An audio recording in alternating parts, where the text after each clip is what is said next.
Hit Radio, l'essentiel de l'actualité. Lisa Youmsi.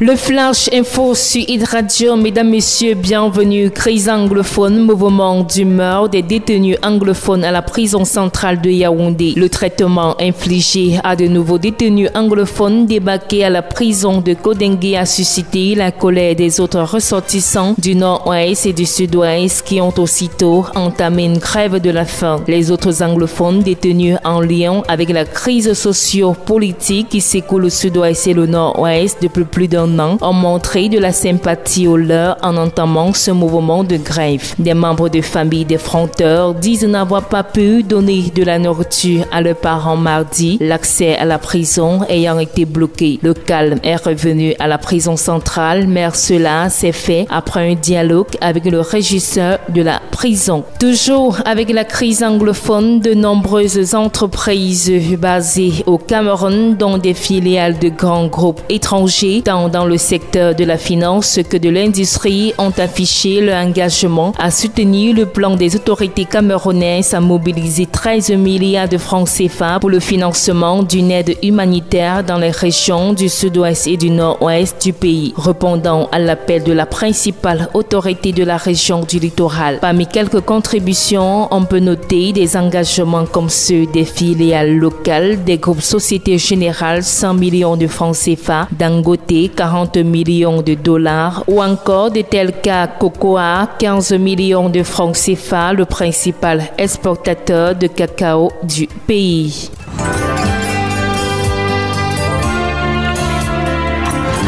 L'actualité internationale. Au Gabon, après les syndicats, ce sont les partis politiques qui commencent à réagir pour déplorer les mesures d'austérité prises par le pouvoir en vue de réduire le train de vie de l'État. Le gouvernement a notamment annoncé la réduction des effectifs à la présidence de la République et dans les ministères. Les voyages en première classe sont désormais interdits, les recrutements suspendus pendant 3 ans, ainsi que les concours d'entrée dans les écoles de formation. Au Sénégal, la direction générale des élections a rejeté l'inscription sur les listes électorales de Karim Wade, le fils de l'ancien président Abdoulaye Wade et candidat déclaré du Parti démocratique sénégalais. Avec la nouvelle constitution en vigueur au Sénégal, l'inscription sur les listes électorales est une condition obligatoire pour être candidat à la présidence. Ce rejet est justifié par l'article L31 du Code électoral sénégalais qui stipule qu'un individu